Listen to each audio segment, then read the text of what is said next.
بسم اللہ الرحمن الرحیم۔ السلام علیکم سامعین، آج آپ انٹرویو سماعت فرمائیں گے احمد حسین مجاہد۔ کتاب کا نام ہے بات کر کے دیکھتے ہیں، مصنف سراج احمد تنولی، صداکار مجید احمد جئی۔ یہ انٹرویو مجید احمد جئی آڈیو لائبریری کے تعاون سے آپ سماعت فرما رہے ہیں۔ احمد حسین مجاہد پاکستان کے نامور شاعر، ادیب، تجزیہ نگار اور کہانی کار ہیں۔ یہ کہنا بجا نہ ہوگا کہ وہ اس عہد کے بہترین شاعر اور تخلیق کار ہیں۔ ادبی ذوق و شوق ان کی رگ رگ میں سمایا ہوا ہے۔ ان سے ہوا مکالمہ ملاحظہ فرمائیے۔ آپ کب اور کہاں پیدا ہوئے؟ سرکاری دستاویزات کے مطابق 2 مارچ 1961 کو بالا کوٹ ہزارہ میں پیدا ہوا۔ ابتدائی تعلیم کہاں سے حاصل کی؟ اپنی ابتدائی زندگی کے بارے میں کچھ بتائیے۔ ابتدائی تعلیم اپنے آبائی شہر میں حاصل کی۔ میں نے جب آنکھ کھولی تو میرے ارد گرد باپ کی کتابیں اور اپنی صابر و شاکر ماں کی بے بسی تھی۔ میں نے اپنے باپ سے محبت اور ماں سے برداشت کرنا سیکھا۔ احمد حسین مجاہد کی 2 جملوں میں تعریف کیسے کریں گے؟ میرا ایک شعر سن لیں۔ ہوا کے رخ پر کھلی ہتھیلی پہ خشک مٹی، ہوا کے رخ پر کھلی ہتھیلی پر خشک مٹی۔ اب اس سے بڑھ کر میں اپنے بارے میں کیا بتاؤں؟ آپ کا تعلق بالا کوٹ سے ہے جو زلزلے میں تباہ ہو گیا تھا، کچھ اس بارے میں بھی بتائیے۔ میر نے دلی کے بارے میں کہا تھا، اس کو فلک نے لوٹ کے ویران کر دیا، اس کو فلک نے لوٹ کے ویران کر دیا، ہم رہنے والے ہیں اسی اجڑے دیار کے۔ بالا کوٹ زلزلے میں تباہ ہو گیا، لیکن اس کے بعد اس اجڑے شہر کے ساتھ جو اپنوں نے کیا اس کی تاریخ میں کوئی مثال نہیں ملتی۔ جس کا جتنا بس چلتا تھا اس نے اتنا ہی ہمیں لوٹا، برباد کیا۔ سابق چیف جسٹس نے اس سلسلے میں کچھ اقدامات کیے، لیکن لگتا ہے کہ ان کے جاتے ہی وہ سلسلہ بھی ختم ہو گیا ہے۔ ہم آج بھی وہیں کھڑے ہیں جہاں 8 اکتوبر 2005 کو تھے۔ ادب پر اس سانحے کی کیا اثرات مرتب ہوئے ہیں؟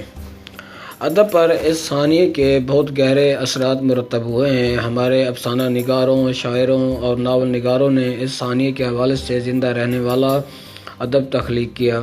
میرا اجڑا ہوا شہر بالا کوٹ اب ایک استعارہ بن چکا ہے، ایک علامت کا روپ دھار چکا ہے۔ آپ تو جانتے ہیں کہ علامتیں کبھی نہیں مرتی، کہ یہ پوری تہذیب کی نمائندہ ہوتی ہیں۔ میرا ایک شعر ہے، چاہے دلی ہو وہ کہ بالا کوٹ، چاہے دلی ہو وہ کہ بالا کوٹ، شہر اجڑے ہوئے تو استعارے ہوئے۔ میں زیادہ تو کچھ نہیں کہہ سکتا، لیکن کم از کم میری شاعری میں یہ استعارہ اب مستقل طور پر شامل ہو چکا ہے۔ میں بالا کوٹ کا نوحہ گر ہوں اور شاید مرتے دم تک رہوں گا۔ کن کن اداروں میں ملازمت کی؟ زرعی ترقیات کی، بینک اور بس۔ آپ کا بہترین مشغلہ کیا ہے؟ مجھے کرکٹ سے بہت لگاؤ ہے، کبھی خود کھیلتا تھا، اب دوسروں کو کھیلتے دیکھتا ہوں۔ ادب سے اس قدر لگاؤ کی وجہ کیا ہے؟ ادب سے یہ لگاؤ مجھے اللہ تعالیٰ کی طرف سے وعید ہوا ہے، میں اس کی وجہ بیان کرنے سے قاصر ہوں۔ شاعری کا آغاز کب سے کیا؟ یہ تو مجھے بھی یاد نہیں۔ آپ کی شاعری پہلی دفعہ کس پلیٹ فارم سے شائع ہوئی؟ جب میں تیسری جماعت میں تھا تو اس وقت 4 صفحات پر مشتمل ایک پاکٹ سائز کا اخبار نکالتا تھا جس کا صرف ایک ہی کاری تھا۔ میری شاعری پہلی بار اسی ہاتھ سے لکھے ہوئے اخبار میں شائع ہوئی تھی۔ اگر آپ اسے پلیٹ فارم مانتے ہیں تو آپ کو آپ کے سوال کا جواب مل گیا ہے، اور اگر اس اخبار کو پلیٹ فارم ماننے میں کوئی امر مانیہ ہے تو پھر اس سوال کا میرے پاس کوئی جواب نہیں، کیونکہ اب مجھے یہ بھی یاد نہیں کہ میری پہلی شاعری پہلی بار کہاں شائع ہوئی تھی۔ اب تک کتنے شاعری مجموعے اور نثری مواد شائع ہوا اور کن ناموں سے؟ اب تک میری 7 کتب شائع ہو چکی ہیں، ان میں 2 اردو شعری مجموعے، دھند میں لپٹا جنگل اور اواق میں آگ۔ دو ہند کو شعری مجموعے کینچی اور تحقزد خواب دی چھائی، ایک داستان سیف الملوک، ایک کتاب جس کا نام صفحۂ خاک ہے 8 اکتوبر 2005 کو آنے والے خوفناک زلزلے کے بارے میں ہے،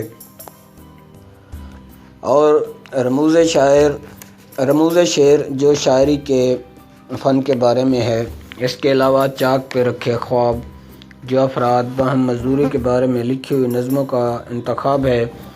میں نے آصف ثاقب صاحب کے ساتھ مل کر اکیڈمی ادبیات پاکستان کے لیے 2011 کی شاعری کا انتخاب کیا، جسے اکادمی نے شائع کیا، اور نرنگے خیال کا ماہیہ نمبر جو جناب حیدر قریشی کی ایما پر میں نے ڈاکٹر وسیم انجم کے ساتھ مل کر مرتب کیا۔ کتنے زیر طباع ہیں۔ پاکستانی ادب کے معمار کے سلسلے میں اکیڈمی ادبیات پاکستان نے مجھے ملک کے معروف شاعر اور ماہر علم عروض جناب آصف ثاقب پر کام تفویض کیا ہے، جو اب تکمیل کے آخری مراحل میں ہے۔ اس کے ساتھ ساتھ میں ایک ناول پر بھی کام کر رہا ہوں، جس کا ایک باب اکیڈمی ادبیات کے مجلے ادبیات میں شائع ہو چکا ہے۔ یہ ناول کب مکمل ہوگا اس بارے میں کچھ کہا نہیں جا سکتا۔ اقبال، غالب اور میر کو تو پڑھا ہوگا، آپ کا رجحان کس ادبی تحریک کی طرف ہے؟ میری ایک رباعی سن لیجئے، ممکن ہے کہ آپ کو آپ کے سوال کا جواب مل جائے۔ اقبال کے افکار سے سرشار ہوں میں، اقبال کے افکار سے سرشار ہوں میں، اور میر کے لہجے کا پرستار ہوں میں، اسلوب سخن میں ہے میرا اپنا ہی، یہ سچ ہے کہ غالب کا طرفدار ہوں میں۔ آپ نثر بھی لکھتے ہیں، کن کن موضوعات کو آپ نے اپنی کتابوں کا حصہ بنایا؟ جیسا کہ میں پہلے عرض کر چکا ہوں کہ میں نے زلزلے کے بارے میں پوری ایک کتاب لکھی ہے، جو SRSP کے مالی تعاون سے شائع ہوئی۔ جھیل سیف الملوک سے وابستہ رومانوی داستان بھی لکھ چکا ہوں۔ شاعری کے فن پر رموز شعر سامنے آ چکی ہے۔ مضامین، تبصرے اور کالم وغیرہ اس کے علاوہ ہیں۔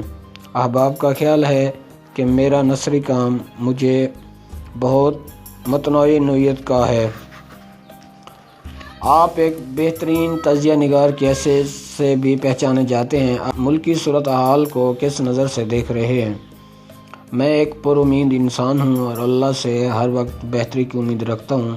اس کی وجہ شاید یہ بھی ہے کہ مجھے اپنی مٹی سے بہت محبت ہے۔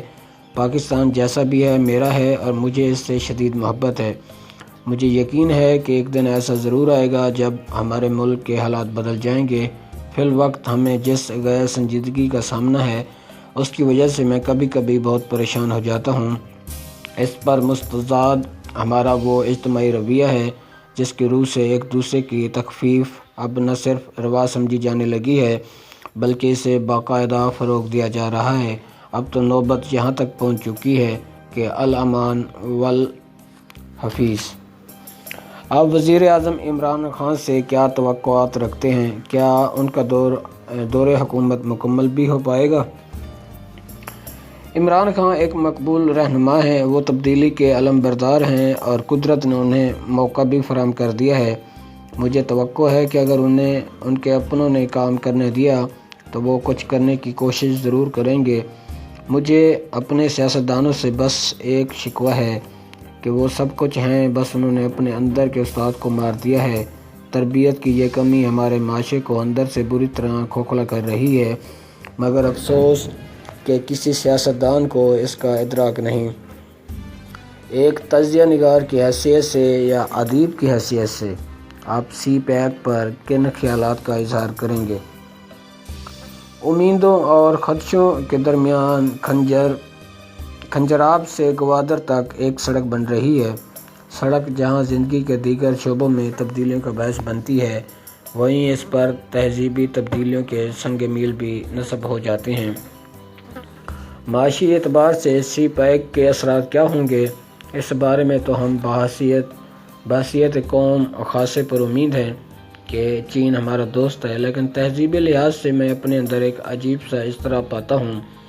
میں نے حال ہی میں گوادر پر بنی ہوئی ایک مختصر ویڈیو دیکھی اور یہ ویڈیو دیکھ کر مجھے لگا کہ ہم تہذیبی اعتبار سے خسارے کی طرف بڑھ رہے ہیں، کیونکہ کم از کم اس ویڈیو میں مجھے کہیں کوئی ایسا سائن بورڈ دکھائی نہیں دیا جس پر اردو میں کچھ لکھا ہو۔ ہر سائن بورڈ پر چینی اور انگریزی حروف جگمگا رہے تھے۔ رشید احمد صدیقی نے لکھا تھا کہ ہندوستان نے اردو کے آئینے میں پہلی بار جمہوریت کی تصویر دیکھی۔ آپ تو جانتے ہی ہیں کہ جب ہم کسی دوسری زبان کا ایک لفظ اپناتے ہیں تو اس لفظ سے وابستہ تہذیب بھی اپنا لیتے ہیں۔ یہاں تو باقاعدہ یلغار والا معاملہ ہے، اور اس پہ مستزاد یہ کہ ارباب اختیار نے سی پیک کے حوالے سے پاکستانی قوم کو مطلوب تیاری کی طرف راغب کرنے کی کوئی ادنا سی کوشش بھی نہیں کی۔ مجھے دکھ ہے کہ ہمارے یہاں کوئی استاد پیدا نہیں ہو رہا۔ آج کل بہت سے ادیب قائرین کے نہ ملنے کا رونا روتے ہیں۔ کیا آپ کے ہاں بھی ایسا ہے؟ ہر تخلیق اپنا قاری خود پیدا کرتی ہے۔ ایک اچھا شعر 7 سمندر پار اگر کسی کے دل کی دھڑکنیں بے ترتیب کر سکتا ہے تو کوئی کیسے کہہ سکتا ہے کہ ادب کو مجموعی طور پر قاری نہیں مل رہا؟ آپ نے اظہار خیال کے لیے اردو ادب کا ہی انتخاب کیوں کیا؟ میں نے نہیں، شاید اردو ادب نے میرا انتخاب کیا ہے۔ میں تو اپنے آپ کو اس ضمن میں مجبور محض پاتا ہوں۔ کیا کسی شاعر یا ادیب کا اپنی زندگی میں شہرت حاصل کر لینا بری بات ہے؟ بالکل نہیں۔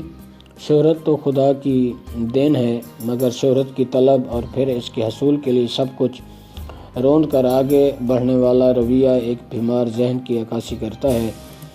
کسی تخلیق کار کو شہرت مل جائے تو اسے اللہ کا شکر ادا کرنا چاہیے، اگر نہ ملے تو اسے اللہ کا مزید شکر ادا کرنا چاہیے، بلکہ باقاعدہ سجدہ کرنا چاہیے۔ معاشرے کی ترقی میں کتاب کیا کردار ادا کرتی ہے؟ جو معاشرہ کتاب اور استاد سے محروم ہو جاتا ہے اس کا کوئی مستقبل نہیں ہوتا۔ سرار خامہ نوائے شروش ہے تو کتاب ان آوازوں کا مرکہ ہے جو صدیوں کا زمانی اور زمینی سفر کر کے ہم تک پہنچتی ہے۔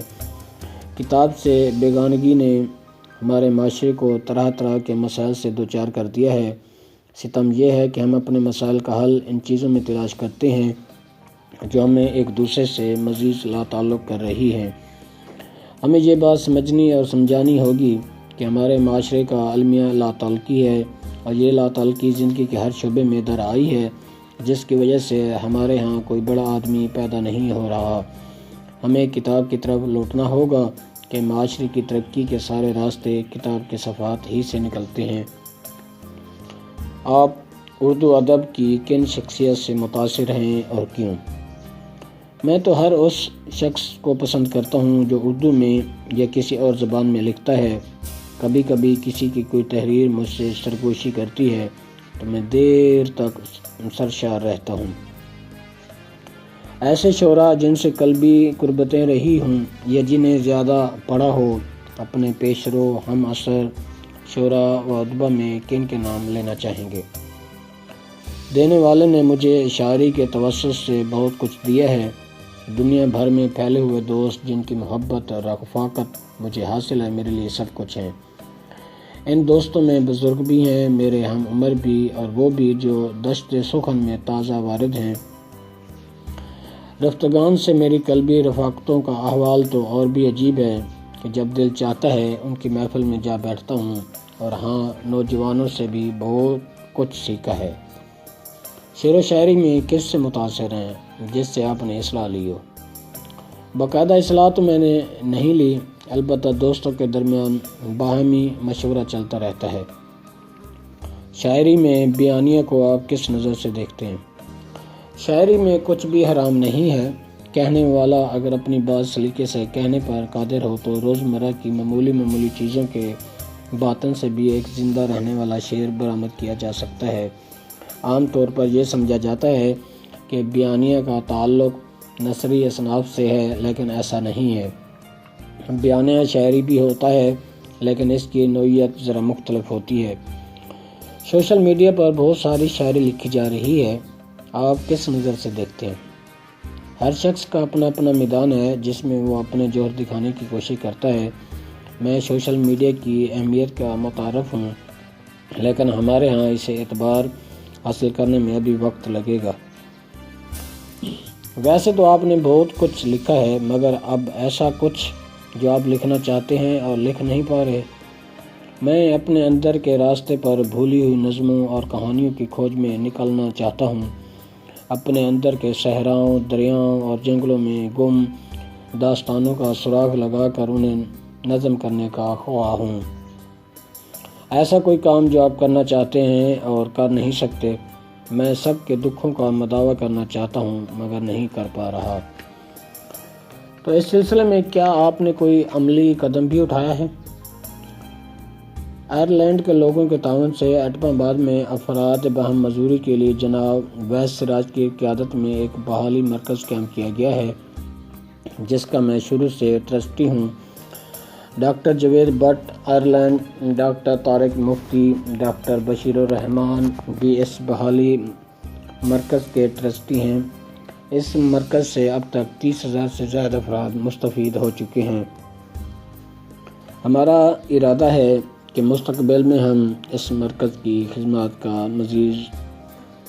کو مزید وسعت دیں۔ اگر آپ ادیب نہ ہوتے تو کیا ہوتے؟ مصور یا گلوکار ہوتا، یا پھر کچھ بھی نہ ہوتا؟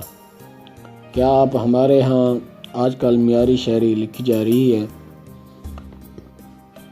سبحان اللہ، سبحان اللہ۔ پاکستانی شعراء نے شاعری کا جو معیار قائم کیا ہے، اس کا اعتراف تو ساری دنیا کر رہی ہے۔ زیادہ تر کن کتابوں کا مطالعہ کرتے ہیں؟ میری ذاتی لائبریری میں فلسفہ، تاریخ، طب، عروض، شاعری، فکشن، مذہب، تصوف، غرض ہر طرح کی کتابیں موجود ہیں۔ میری کوشش ہوتی ہے کہ میں ہر موضوع پر لکھی ہوئی کتب پڑھوں اور اس سے استفادہ کروں۔ آج کل کون سی کتابیں زیر مطالعہ ہیں؟ آج کل میرے سرہانے کلیات میر پڑھا ہے، وہی کلیات میر جس کے صفحات کی سیاہی میں میری جوانی گزری ہے۔ ساتھ ہی رشید حسن خان ہیں، جو گاہے گاہے مجھے اپنی طرف بلا لیتے ہیں اور بہت مختصر وقت میں مجھے بہت سی کام کی باتیں بتا کر اگلی نشست تک کوئی اور کام میرے ذمہ لگا دیتے ہیں۔ ڈاکٹر شمس الرحمان فاروقی کی تحریریں بھی ہمیشہ میرے سامنے رہتی ہیں۔